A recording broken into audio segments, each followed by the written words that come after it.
Todo es posible, mis hermanos. Aquí estoy con el PSR 270 y he creado una pista de Huayno aquí en el PSR 270. Sabemos que no se puede tocar Huayno, cumbia en este teclado, pero he creado una pista de Huayno y sí se puede, ¿no? Sí se puede, todo es posible.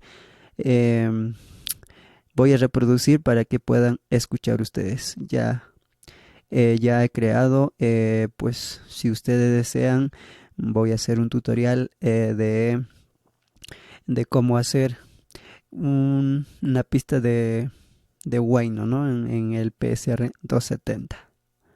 Empezamos.